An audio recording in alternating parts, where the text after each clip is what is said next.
I'm Carrie Stinson, and my journey through life has been quite an adventure. For over 20 years, I played Barney the Dinosaur on tour, and 7 seasons of the hugely popular TV show, Barney and Friends. Now my journey is to bring together friends and guests from all over the entertainment world for inspiring and at times amusing behind-the-scenes conversation. I'm Carrie Stinson, and this is Purple Roads. Welcome to Purple Roads. I'm Carrie Stinson, and we have such a fun, exciting episode this week. We have Howard Blumenthal, who you'll know him for a lot of different things, but he's probably most famous, especially on this show, for being the co-creator and producer of Where in the World is Carmen Sandiego. Howard, how are you? Hey, good. Good to be here. Oh, I'm very excited to bring you on this week. I was a big fan of the show. Absolutely loved it. Hopefully that'll be part of a really good story. We'll see how it goes. Yeah, well, you've got some exciting things that you're doing these days too, and I love this project. So I want to talk about all the different things that you've done. But I want to start out by how you got into this world of kids entertainment. Well, a bit of a cheat because my father did. So I really sort of looked to him. It was the early 1950s, I want to say 53, 54 in there somewhere. And he had been working as an assistant art director at Esquire magazine and wanted to work in this new television industry, but couldn't quite figure it out how to get into it, right? So he had lunch with a friend and his friend and all that. And it turned out that Barry and Enright Productions had this show called Winky Dink and You. And Winky Dink was one of the first children's television shows on CBS. It was rather a hit, and they were going to a second day. So they needed to hire, they were on Saturdays and they were going to pick up Sundays or something. And they needed to hire a writer and an artist. So my father was the artist, and the writer was a guy named Dick DiBartolo, who ends up writing all the Match Game, those, all that great stuff. He's been in the business forever and ever and ever. So the two of them got hired. Now he's in children's television, but he's mostly focused on merchandising and licensing and building board games and all that. So he worked some on the show, but he actually spent most of his time working on the other side of it. Really some of the first children's merchandising in the world. So we can blame him for that too, right? Yeah, it was fun. I mean, there's a picture of me in a Winky Dink and You Halloween costume somewhere with a Winky Dink and You record player next to me. So there we are. So from there, he went to Barry and Enright, continued up until the quiz scandals. Then things didn't go quite as well. He was very much an innocent in that. He didn't know what was going on. He was an associate producer type. And he ended up producing a show called Concentration on NBC for well over a decade, and kept it more or less in the top 5 of daytime. So it was a big hit, and I grew up at NBC as a result. So as I say, I didn't go the normal route. Well, is there a normal route in this crazy world of? There is not. Emphatically, there is not. Everybody's story is as wacky and crazy and unexpected. And you did what? And somehow we all end up working together in a studio and we do good stuff, right? But how that happens, it's a mystery to all of us. So you've worked on a lot of different productions, and I want to know kind of where from the beginning you came up with Carmen Sandiego, because a lot of my audience will know this, how popular that show was, and I can't stop thinking of the song. But I think you hit it in so many different levels, from the host and the band and the whole concept of that. And I think the subject matter of geography. So where did all that come from? So here's the sort of pre-story, right? Because I think, because all of it makes sense when you realize, oh, those were the people. Oh, that's what happened, right? So Concentration goes on until about 73. And then my father more or less eases out of the game show business. I'm getting out of college. I work on a few game shows, meet a few people, worked very hard. I was the hardest working production assistant. I was there at 8 in the morning. I would leave at 9 o'clock at night. I absolutely loved it. worked on a show called The Big Showdown. The other person who often worked late was the woman who ran the contestant department, because you'd have to be available in the evening so people could take the test and we'd pick out the best one. So I would help her. She remembered me. People remember one another, right? Yeah. And when her boyfriend had been hired by Warner Communications to develop MTV, Nickelodeon, and other things, he was looking for, bright, hard working young people. So I kind of fit the bill, came in for an interview, and suddenly I'm working for Mike Dan, who had run CBS's programming through the 60s. I mean, legendary characters in a big company with an office now on the 30th floor overlooking Central Park, Rockefeller Center. I'm building a staff, I'm hiring people left and right, and I'm making my own game shows. And we're getting coverage in, CBS News, I mean, just everywhere.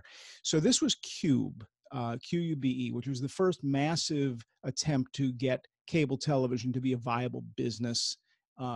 We created channels, we had subscribers, we had an interactive computer system, so we knew exactly what everybody was watching. This was really the beginning of consumer technology the way we know it today. And it was an extraordinary group of people, because there wasn't a lot happening that was exciting in the television business. We all wanted to get started. We were all young. Producer titles, you could get a producer title, in your 20s, right? Which was impossible at the time. Now it's very possible, but then it was like, wow, you're a producer. So in building staff, we started experimenting with the medium. We started just having fun in ways that network television typically wouldn't have fun. So quick example, it was a kids show and we had a scoreboard and there were two teams and we would take, basically, we remember this is the era before digital anything, right? Right. So it's a piece of cardboard with two elephants on it, I think. And it was a scoreboard. So you have a slot and you'd slot in a 0 or a 1 or a 2 on each side. Well, we were live and somebody lost the cards. So it's like, what should I do? I'm like, put your hands through. So here's the way it is. It's 3-2, right? And we're all laughing because it's not set up that way. And that's what this was. It was just fresh and easy. And we all learned together. Okay. So Cube, I was in charge of developing MTV. I was sort of the first one in that process, did the first pilot.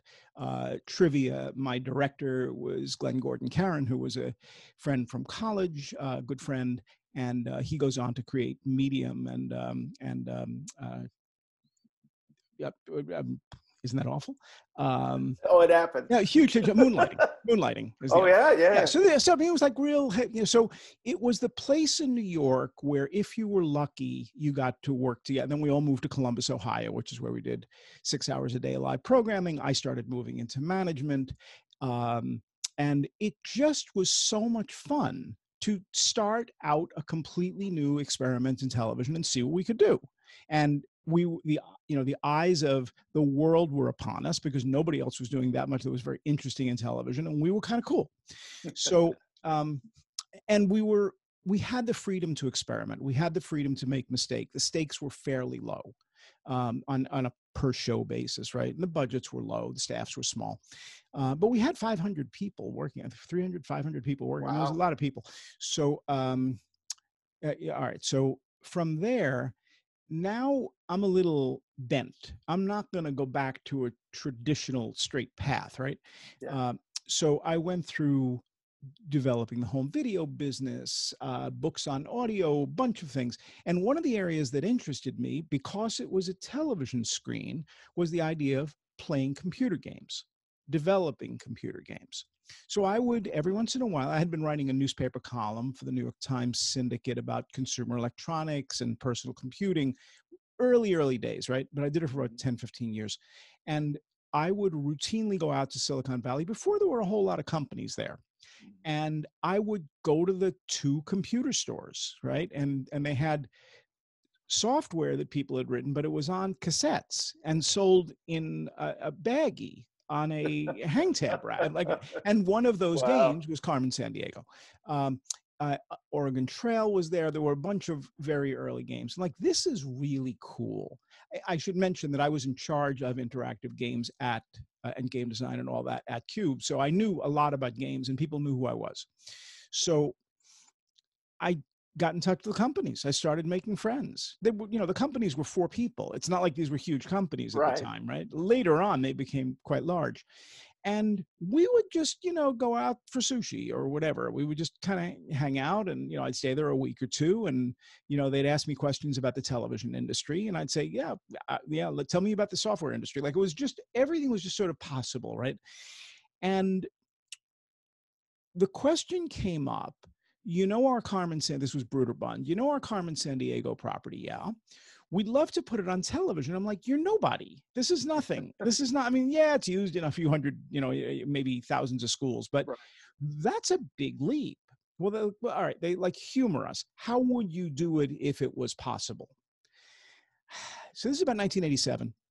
I'm like, well, the license isn't worth a lot of money. Let's start there.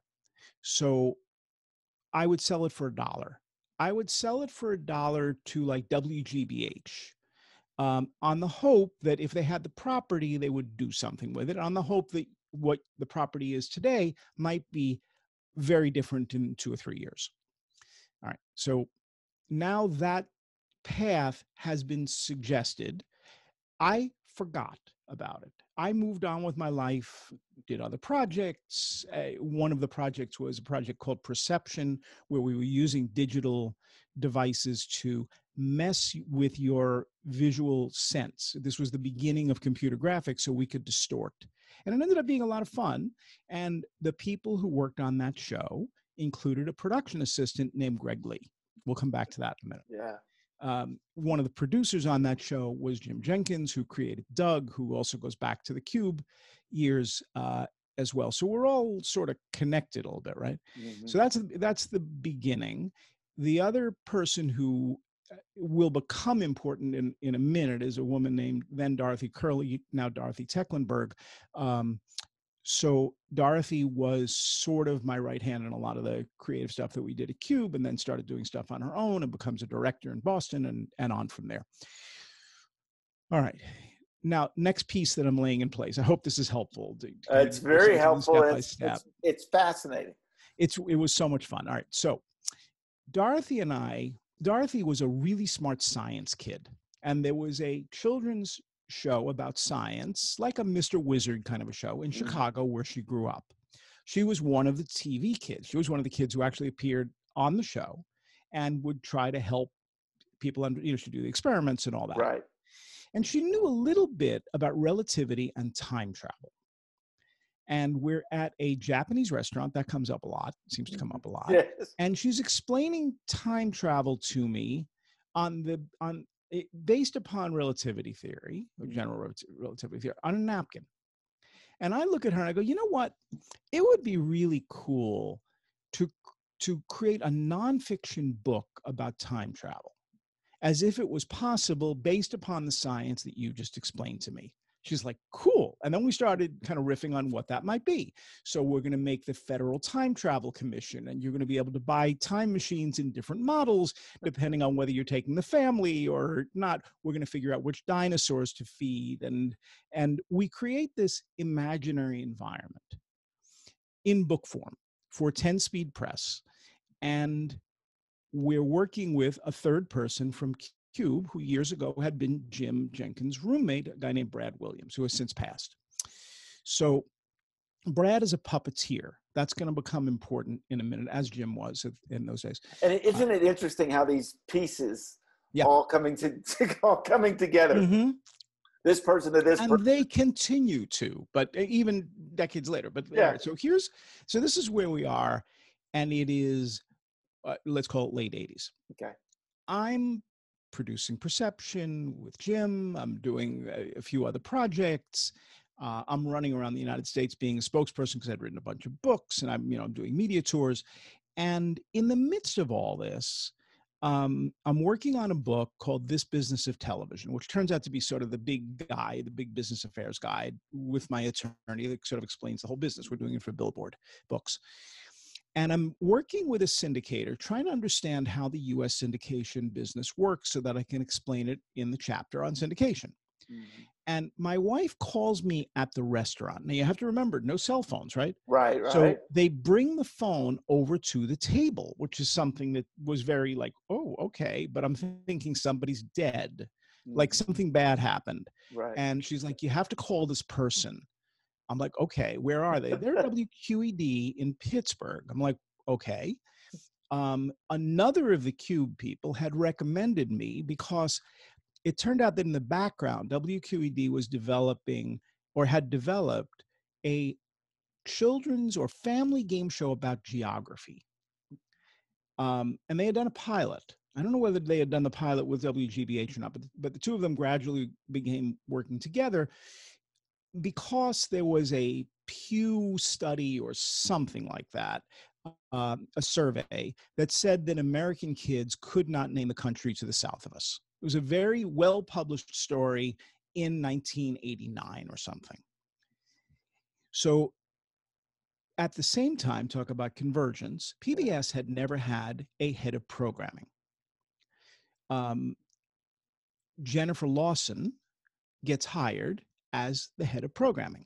But PBS wasn't a slickly run organization, so she wasn't as practiced on her message points for a press conference as she might be. Very smart, we're friends, really well respected. Right. But she said, we really, as the public television operation for the United States, we need to explore every possible format. We don't know what we will become.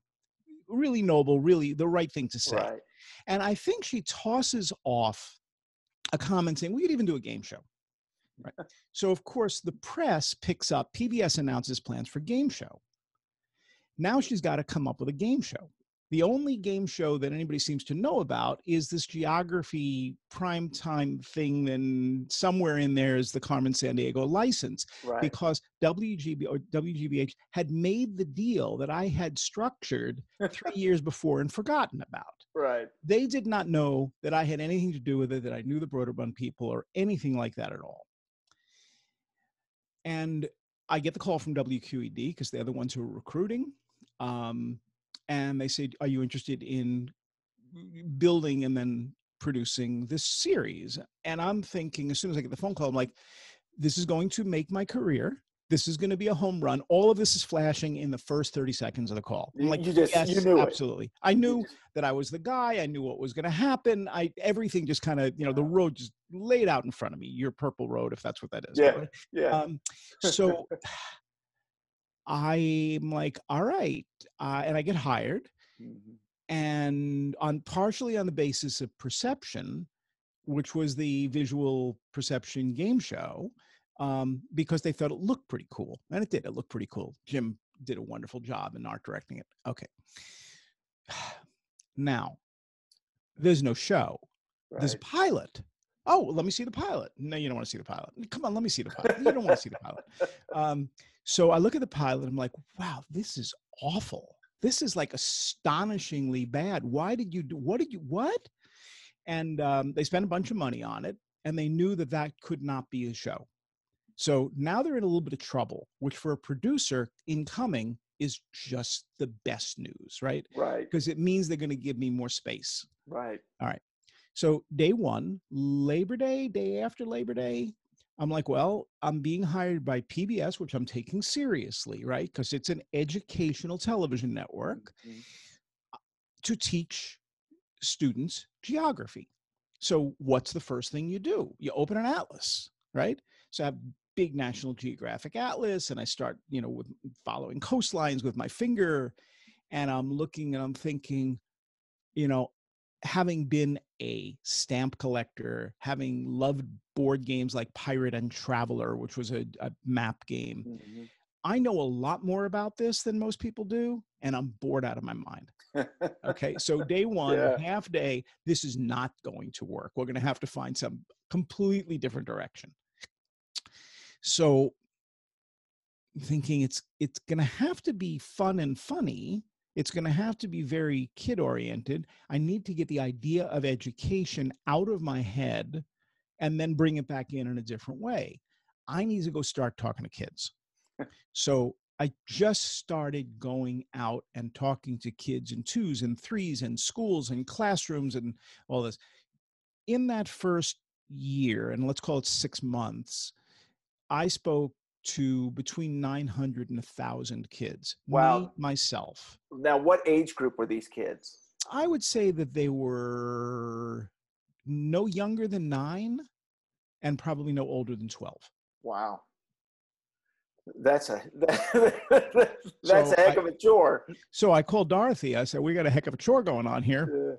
I need your help. So she's like, what do you want me to do? I'm like, we're creating a show. You're going to be a co-creator. Let's go. With full confidence that we could come up with something that would work. So a lot of long days, a lot of late nights. One of my favorites was going to Coliseum Books, which was the best bookstore in Manhattan, or one of the best bookstores in Manhattan on Columbus Circle, not there anymore. And we were studying film noir. We were looking for picture books about film noir because we wanted to enhance the detective part of this. That was one part of this. We're beginning to create a mood. We don't really know what that mood looks like yet, but we're beginning to create a mood.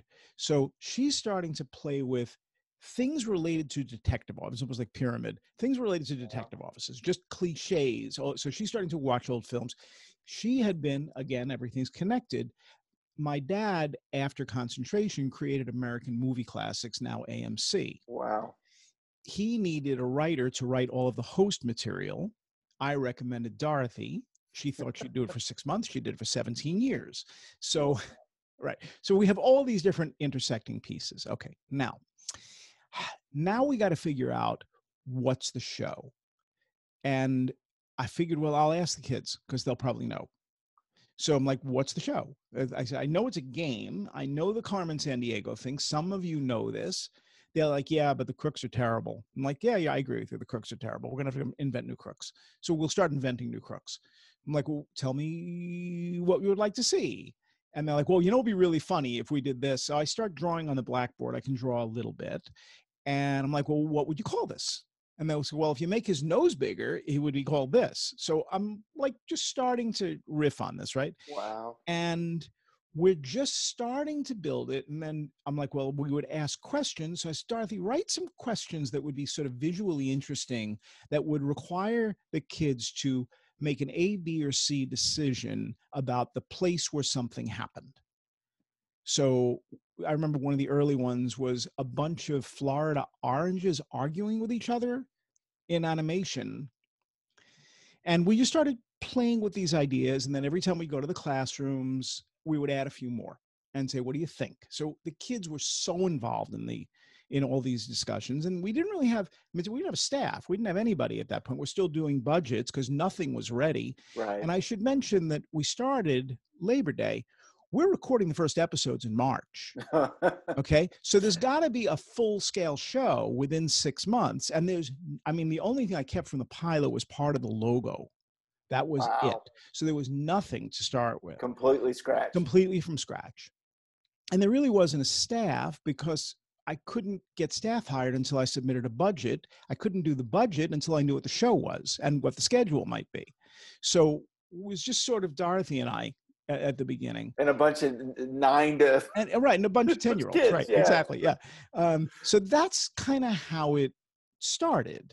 Wow. And started gaining confidence. Started having, instead of having 1 or 2 examples, we'd have 20 or 30. And we're like, should we write a script? I'm like, she's like, yeah, but I don't know what the show is. I'm like, all right, let me try writing a script. So I'm at WGBH for meetings, and I would just kind of hang out there because I wanted not to be doing the whole thing in a home office at the beginning. I wanted some interaction with people. And I had a lot of questions about how operationally we were going to do this and where, because we didn't know where we were going to produce it either at that point.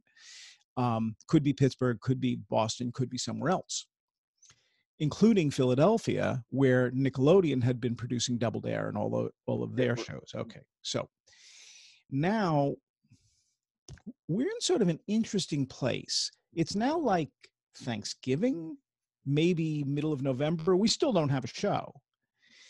So I'm like, well, all right, page 1 And the way I typically approach this is I write a format script, which is sort of the prototype script for each of the episodes. And I'm on page 1. And I'm like, don't really know what this is going to be. I have no idea Rockapella exists yet. Okay, that's going to come in a month or 2. So I'm like, well, how does the computer game work? It's like, well, there's a teletype and it gives you a first clue. I'm like, can't really put a teletype on television. That's really not going to work at right.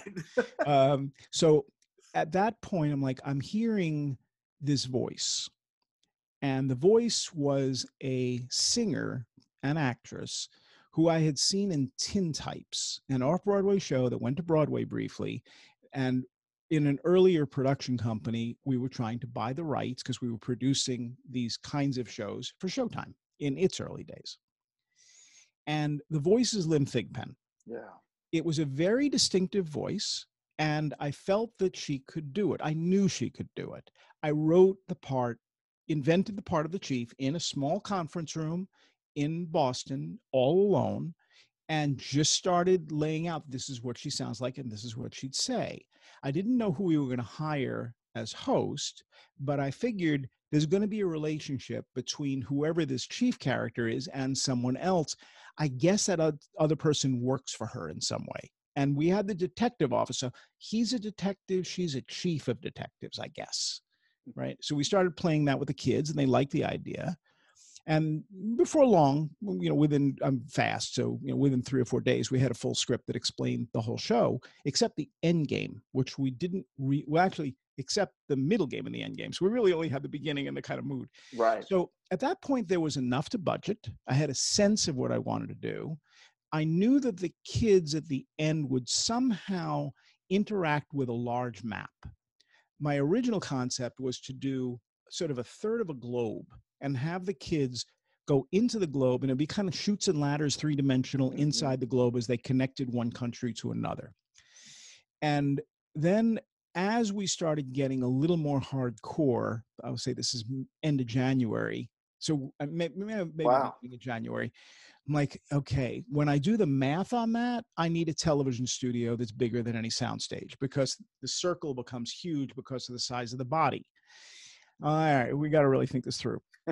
So we're starting to add staff. Ariel Schwartz comes in because the kids wanted cartoons. Now, I didn't have the budget to make cartoons. And also, we're going on the air in 2.5 months. Right, that's what I was wondering. Is this the time? How are we going to do this, right? Right. Yeah. How are we doing this? So I'm like, can we use Macintosh computers and like Macromedia, whatever the authoring, the presentation authoring, can we use that to make animations?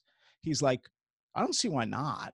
He said, they're not going to be big and fan. We're not making Fantasia here, but yeah, let me figure that out. He figures it out.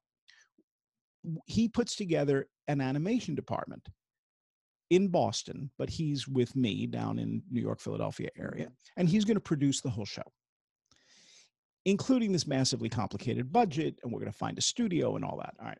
So now I have a little bit of money to work with, and I hired Dana Calderwood, who had produced and directed Double Dare and a few of the other things. Yeah. Dana and I had worked together on Remote Control, which was MTV's first original program. I remember that. I was sort of the grown-up. I was the one who I sort of pulled the development together and got them through the first week. And then I said, listen, have a great time. This has been fun. I've made my contributions. You guys need to produce this now. So Dana and I became friendly as a result of that. Dana had directed Perception. So we had a few things that we had done before. And I said, you know how to actually put the show into the studio? I've done that a bunch of times, but this is a little bigger. And also, kid stuff. He's like, we need Debbie Finkel. Debbie becomes the associate producer. So now we're starting to build a team, which means more work can get done and we can move a little more quickly. But we still don't have writers. And we're going to start shooting in like 2 months. We haven't hired anybody yet. Dorothy's the only writer, and she can't possibly write the whole series. And she's doing this part-time because she has a life, right? Right. So at that point, we start hiring. We put a writer's test together. And we just sort of very broadly say, hey, if you think you can write for television, take the test. So we hired 3 or 4 writers, a researcher, and a few other people. But now we're starting to get onto the production calendar.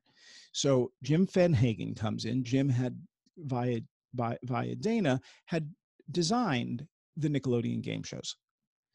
This is a much bigger project.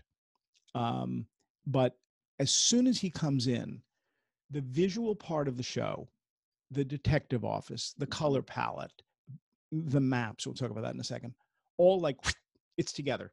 Like our first conversation, I don't know whether I was clear or he was visionary, or we joke about it, but it all like, we got it. We know what we want to do. And he just started doing sketches. More or less the first set of sketches was absolutely spot on. We made a few changes for budget, and we started building it. Now you need time to build it. So we're on that now. The end game is still a problem.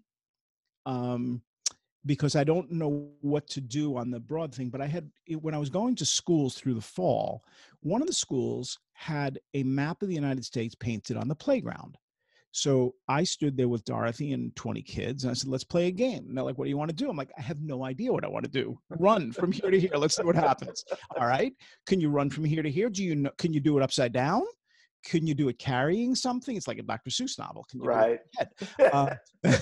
So I'm like, this is fun. The kids are like, yeah, this is fun. I'm like, I don't really know how this game works exactly, but I think this is the game. So let's start talking about building 7 continents. That then tells us how big the studio has to be, because Asia is big. Right. Asia goes all the way through the Middle East. So this is a gigantic map. And the spaces have to be big enough for a 10-year-old or 12-year-old's foot, right? So it has to be big, but it has to be small. But because of camera and because of kids' point of view, the kid is going to run the map upside down, because otherwise the viewers are seeing the map upside down. And somehow magically, when the kid puts a thing down on a piece of wood, it's going to light up. It's like, well, okay, how are we going to do that? And how are we going to do it and it be mobile with no wires so the kids don't trip over? It's like, okay, so Dana and I are like, and Dorothy were like, this got to be, and Ariel and Debbie, we're all in this. Now, we still don't have a host. We have not, Lynn has not said yes. In fact, she's been saying the opposite of yes. So when did you start the process with her? Yeah, we actually did a lot of casting, and I kept saying, yeah, but I want Lynn. We maybe looked at 100 people, and I kept looking at Debbie, who was doing the casting. I'm saying, this is great. I still want Lynn. So Greg was one of 2. We culled that down. Debbie, God bless her, interviewed between 400 and 500 candidates in the middle of this utter chaos of trying to launch the show. So she did all that in January, something like that, maybe by mid-February. Okay. So now we've got it down to either Greg, who was funny and smart, or this other guy who was smart and we weren't sure if he could be funny. And those were elements that were important. Yeah. And I didn't know how important funny would be, because it's still early and I'm still got this geography PBS thing in my head a little bit. So we're writing, and now there's a full staff. In fact, the staff is large enough that, because we had to have office space where we could practice the end game. So that became our big kind of work space during the day. And it was 30 feet wide or something. So I remember this gigantic circle we would all sit in with maybe 25 or 30 people in the circle. That was the staff. It had grown that large. And this is not the animation department, not this, not that, right? It's just a group. Right. Yeah. And we all kind of made a lot of decisions together. It became really collaborative, which is why I ultimately made the decision to pick Greg. And I'm like, Greg, I want Lynn. And he's like, yeah, I think I want her too. But she's saying no. I'm like, all right, so here's the plan. Bagels and Lox, Sunday morning, just you, me, whatever. And we won't let her leave the room unless she says yes, right? It's like one of those, just like, let's just have fun with this. Right. And she said yes, ultimately. So we got her. Music. Do you have any idea why she originally? Oh, she knew exactly what this was going to be about. And she was absolutely right with all the reasons that she shouldn't have done it. Yeah, like, an experienced performer, crazy show, taking on way too much. They've never done it before. Right. It's going to be utter chaos, all of that. Right. And it was. All right. Now we need the music. So I'm getting pushed to do this, kind of new cool rap music. I'm like, yeah, no. I need something that isn't just what's happening right now, because the whole show is sort of a timeless feeling. Mm-hmm. And I don't want to get myself, we can do some rap, we can do some hip hop, but I also want a vocal group, because there's vocal traditions all over the world. We wouldn't have to buy instruments. That's interesting. Dorothy comes over on New Year's Day just for a visit. She lives on the other, she lives a few hundred miles away. And she brings a Spike Lee laser disc called Do It A Cappella. And there are a bunch of a cappella groups. And my kids were little, and she thought it'd be fun to watch the little kids dance to the music. That was all. No thought of anything. We're watching, and there is this group in serious leather jackets and chains, or at least that's the way I remember it. Yeah. And they're singing Zombie Jamboree, which was it was one of Rockapella's signature songs. But we weren't sure whether they were going to be impossible to work with. Like, we didn't know what we were looking at. But the thought of having them on the show didn't occur to me at all. But my wife comes in, we're making cheesesteaks. The kitchen has tomato sauce hanging from the walls. It is a complete mess. And we're all laughing about how messy this lunch turned out to be. So I've got like the sandwich in my mouth, and I'm like, all that. And we're all laughing at just how messy we all are, how messy the house has become. And my wife says, they'd be good for the show. I'm like, yeah. So I called Dana. I think it was even New Year's Day. I'm like, I have a job for you. Find them. But if they end up being like roughnecks or whatever the word is, I don't want to expose the staff to it. So find a way to have the conversation without putting yourself in jeopardy. I didn't know what we were working with. Right. So he sets up the interview. I'm very nervous. I'm not going. It's only Dana in the room, right? I figure, well, if I have to sacrifice one person, I'll sacrifice Dana. Right? So it's become this ongoing joke. And he bangs on my office door and he says, they're from Brown University. 2 or 3 of them are Jewish. They're intellectuals. It's okay. I'm like, okay, good. All right. So it's like, we can work with them. No, they turned out in their own special way to be, by their own admission, extraordinarily difficult because they were perfectionists. But immediately it made sense. Immediately Sean and David Yazbek, who is his old friend, are writing a theme song. I wanted was originally called The Ballad of Carmen Sandiego. We wanted internal rhymes. We wanted funny rhymes at places. Like, I knew what I wanted, but I didn't know how it would work. Sean did. David did. A few days later, they deliver the song. We're all looking at each other. I'm like, is that, because that's not really what I had in mind. And the staff is like, it's fabulous. Shut up. I'm like, yeah, you're right. It's fabulous. Shut up. I'll shut up. I was curious about that because I can't stop singing that. So, I mean, yeah. It's so infectious. Yeah. Well, David since has written, the Broadway musical Tootsie and Dirty Rotten Scoundrels, and the band's Visit. He has, I think, a Tony for. So this is a serious song. But at the time, as Sean has since told me, I'd never really done that before. I'm like, I don't want to know that. So the music needs to come together quickly. Everything now is at an accelerated pace. We spend a day, me, Rockapella, Dorothy, and I go, let's top a show, because now we have a real script, like opening theme. Do you want to steal some of the stuff from the beginning? So the 4 of them are sitting at my conference table in my office, and they go, how about this? I'm like, too long, and can you take it up a register at the end, because I need to build some excitement? And we are composing the music based upon their pieces and parts together in one afternoon.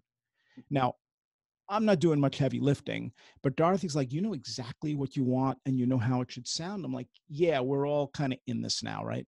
So that was the beginning of it, without going into, every single detail. And I'm sure I left out, a lot of people, costumes, for example, animation department. We had so many different pieces and parts.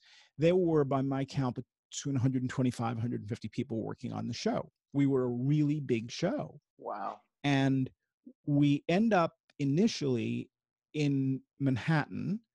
And then the following years, we ended up at Kaufman Astoria Studios, where Sesame Street and Cosby were done. So it was a marvelous experience, and it was a big mess because it was very difficult to get the tone of the scripts, because remember, we're still dealing with politically correct, accurate information about places in Africa, but there's no internet. So we're really relying upon our own ability to do research. The next year, it was National Geographic who hired freelancers to use their library, but nobody really ever done this kind of massive, push into teaching geography. There was the school curriculum had fallen apart. So we were really on our own about what we ought to teach and how we taught it and all that. But I kept, by then a 10-year-old was living inside my head going, yeah, that's funny. Yeah, that's not funny. Don't do that. Do this. It's too long, So I would sit in the back of the van as we make our way from Queens back into Manhattan in the second year. And I would just be rewriting as we go. We were writing constantly. Rewrite, great writing staff, McPaul Smith and James Teifel and Charles Nordlander, who took over as head writer. And everybody had a little bit of experience, but nobody had a lot. We just kind of did it, which was going back to the Cube days. So much of this is just do it. The other cool part was the crew, because it quickly became clear that I was very open to ideas from everybody. I just wanted the best stuff. So it wasn't unusual for a camera operator to go, you know what, there's a better way to do this, which is pretty unusual in the television business. I was going to say it's very unusual. Yeah. But that sense of connectedness and that sense of openness and that sense of, listen, we're all doing the show together. We want to do the best show we can. Let's figure out a way to, just keep it fun and light and all that, really kept us all, entertained. But it's also what gave us the Peabody Award. It's also what gave us the Emmy Awards. It's also what, all those pieces came together, in a really delightful way. And then, you have your own little internal squabbles and all that, because every show does. But the other person who's in the midst of this, and one story just that I don't want to fail to mention, is in addition to this enormous complexity, we are bringing 250 screaming kids in while we're trying to work. Okay? So that's a really important, or 150 screaming kids.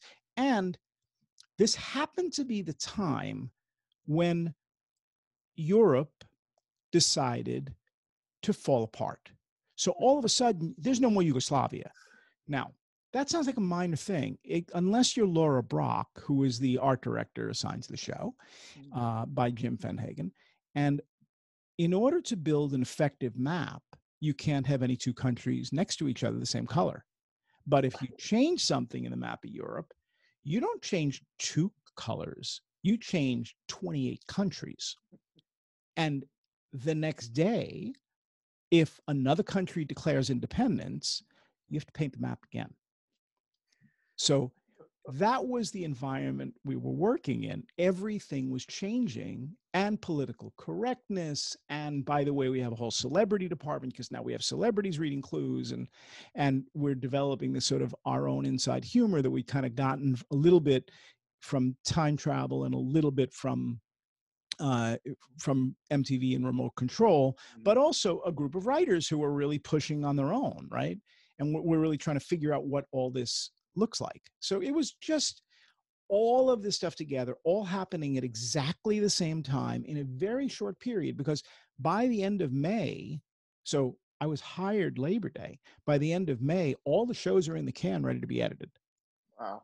Okay. That's the thing that's like, and I think we won we did. We won the Peabody for that first season. Wow. So as much as Lynn Thigpen, bless her heart and soul, was, was reluctant. She had every reason to be reluctant, because this was just bumper cars, in like 7 dimensions at the same time, right? But it was fun. Mission accomplished. It's a few years later, and you and I actually want to talk about this. That's good. And a lot of, long friendships as a result, and future projects too. It was a huge hit. And putting all those things together, it's just incredible hearing the story. Because, you have talked about with Lynn Thigpen, the music, the game show, the kids. It's pretty incredible. It was fun.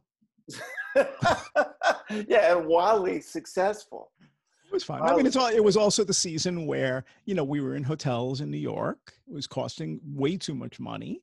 But the idea of having clean clothes or even sending a production assistant out for clothes, right? Like not a possibility. So my wife had to drive from pretty far away to just give me clean clothes and occasionally see my kids. Like, it was like, we were hostages. We were like, we were Acme Crime Net hostages for months. And we would laugh about it because we ate every meal together. We were there from 8 until midnight, 7 days a week. But that's how you do it, right? That's how you build that camaraderie. Yeah. That's how you do all that. And all of us remember it mostly fondly, actually. Yeah. Somewhere in there also is Howard Lee, who was hired, I think, as a production assistant and then associate producer and now runs TLC. He was the guy who, like, no matter what the impossible task Ariel cooked up, Ariel would be like, could you bring the Empire State Building here just for an hour? And Howard, like, yeah, I'm on it right away. I'm right on it now, right? Like, just the most, like, you and send him out to do what? And then he would deliver. It was just like so funny, all of this. Like, we spent the whole day laughing. And then we were frustrated because of whatever production frustrations, right? When did you know it came together? Was it right before? I can tell you exactly how. John Michaeljohn, who was a really top-notch camera operator, who I had a little bit of history with from another adventure. John was remembered by Stephen Colbert because he was Stephen Colbert's camera. So when Stephen would talk to the audience, he was talking through John. Very trusted, very dear guy. He grabs me one day, kind of a, sweet uncle character, and says, do you understand what you've done here? I'm like, I'm exhausted. I'm not really, everybody else is exhausted. And he said, this is one of the best television shows I have ever seen. I'm like, you work on a lot, and certainly one of the best I've ever worked on, and the best working environment too. I'm like, oh, okay, thanks. I got to go work. Like I didn't, but that was he's like, the crew is crazy about this. They think you're doing something really special and they're really thrilled to be a part of it. I'm like, I'm happy to be a part of it too. I got to go. I got to work. Like we were just going so fast. But that was the moment where I went, I wonder if he's right. Man, I don't have time to think about it. Right. And you toss it off. But that, reflecting. Yeah. Well, he was right, because it just an amazing show. Absolutely amazing show. I want to talk, well, I've still got you here, about what you're doing now. Yeah. Because I think it's an amazing project, Kids on Earth, that you're working on now. So here's what happened. The fun of working on Carmen Sandiego was we were presenting the world to kids. It was really the beginning of any kind of global education, certainly the first on television in a meaningful way. But we couldn't go anywhere. That's not what the show was. That's not what the budget allowed. The big trip was any place in North America the kid could go. Right. So it wasn't, we weren't attached to the world the way I wanted to. In that first year in particular, when I built the Chief's slideshows, which you would make fun of pictures, I would just look at all of these slides in a photo house. You'd rent, we made a deal where it would take 1,000 photos, and use them on TV for a fee. And I wanted to go. I wanted to take the kids there. There was no way to do it. There's no internet. There's a little bit of travel documentaries. Maybe there's a travel channel at that point. I'm not sure it was on yet, but it's just not much. So it stayed with me, right? So now I had run a nonprofit for 12 years. I'd run New Jersey Net, where I'd done a whole lot of executive stuff. And then I realized I'm not going to do that anymore. And I don't have that many more years that I'm going to be working. What do I really want to do? It's like, I really want to work with kids and I really want to go around the world. It's like, all right, well, that's an answer. Good. Thanks. So what am I going to do? And I'm like, I don't know. Because I could also do a kids news service. I think I want to work with kids again. I hadn't worked with kids in over 20 years. And I started going to schools saying, what should I do? you want me to make a video game? You want me to make a cartoon series? I called Jim Jenkins. I said, do you want to do an animated series? What do you want to do? Because we've got the credentials now. People at least meet with us. They may say no, but they'll meet with us. And the kids are saying, we really don't want to see all of that fancy stuff. We really just want to kind of get to know kids in other countries. I'm like, but that's not like a production. That's not like really what I do. Like, what? And they're like, no, just like authenticity. They're using words like that. I'm like, yeah, okay, let me try to wrap my head around that. A friend says, come to Africa. He had been running a nonprofit in Brooklyn, and he had an outpost in Kampala, Uganda. He said, I will give you access to schools. I'll give you an associate producer. I'll give you everything you need. Figure out your project. I'm like, I don't even know if this is a project. Doesn't have a name, doesn't have anything. He's like, go.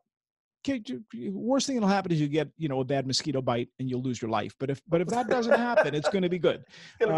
Right. So mosquitoes, I'll give you a mosquito net. It's fine. So they cooked for me. They took good care of me. First school, I'm like, I have no idea what I'm doing. And the kids are laughing and I'm laughing. And like, you had no idea at all? No, none. I mean, just none. Right. And then I started like talking to one kid. I'm like, so you're like 14 years old.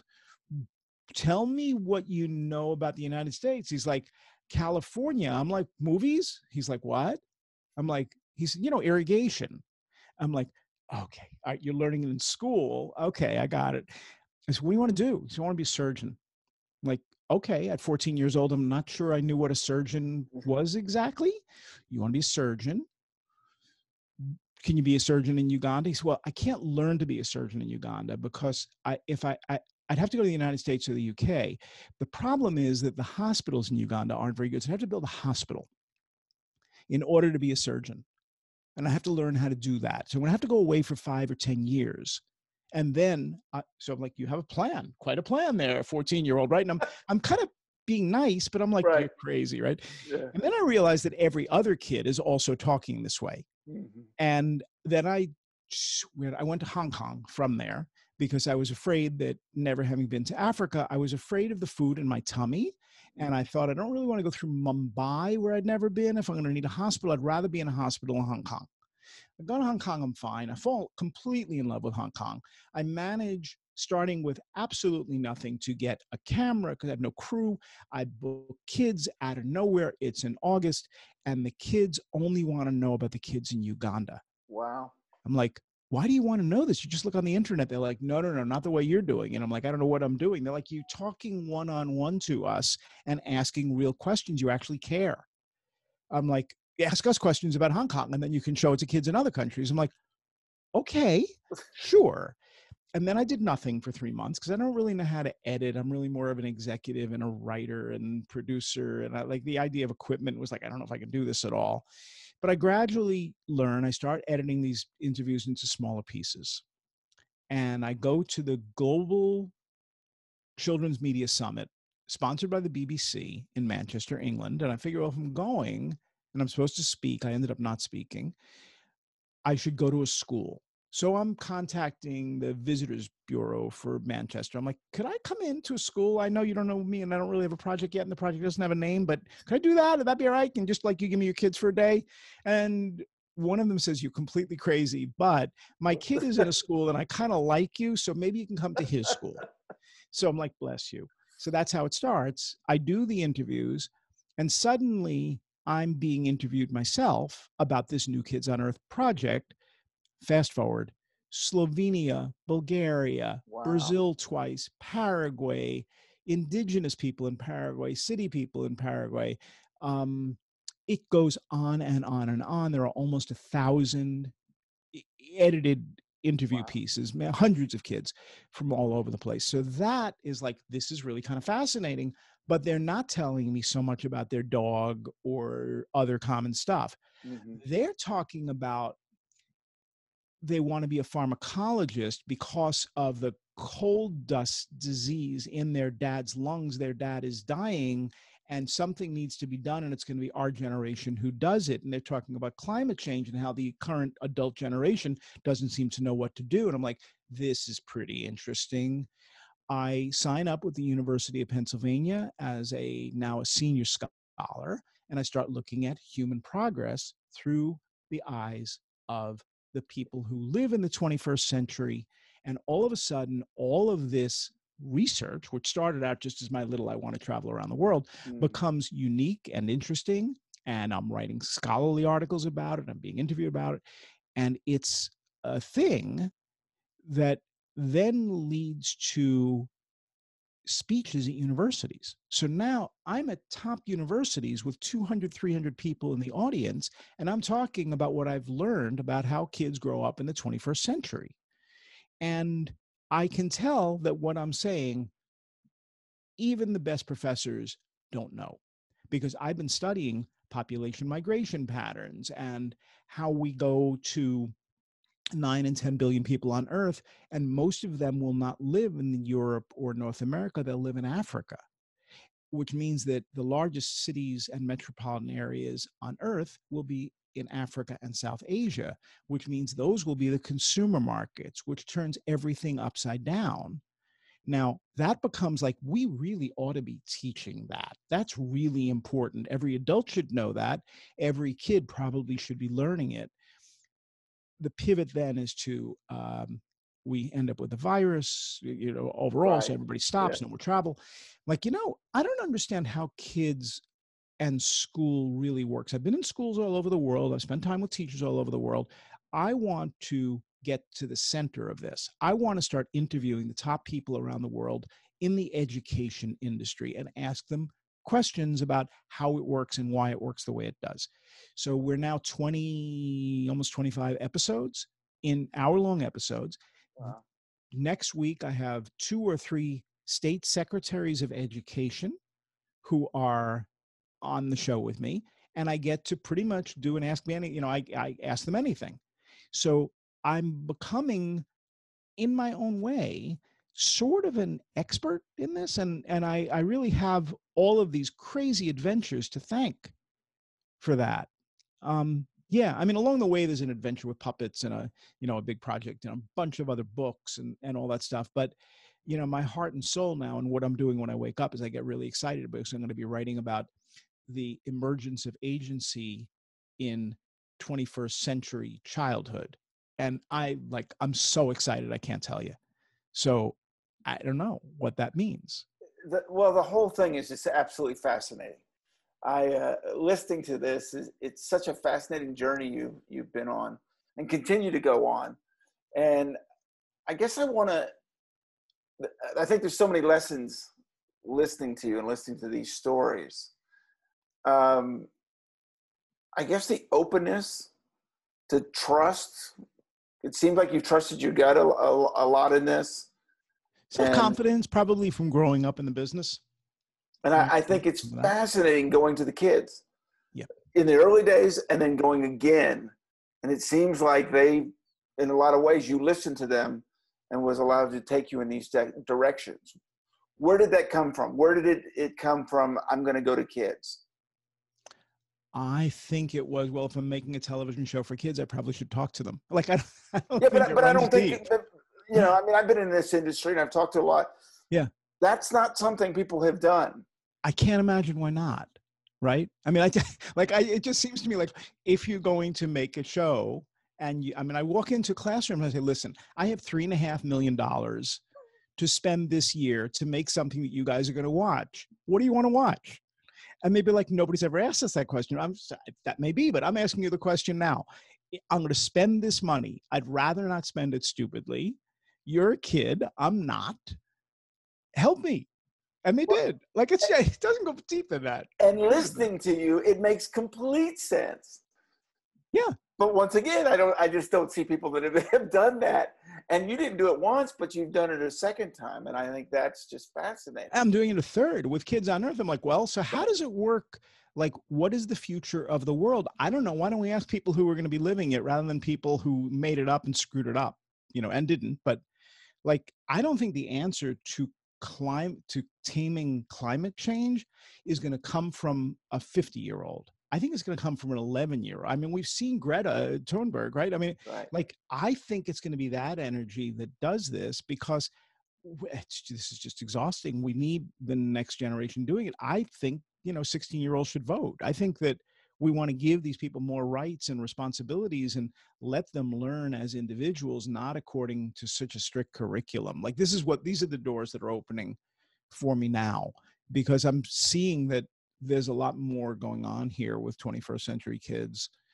They're really different from the kids who I played with during Carmen. But if there's a common theme, it's like, hey, all of this is play. I'm really not doing anything I wasn't doing when I was 12. I just decided not to stop doing it. Right.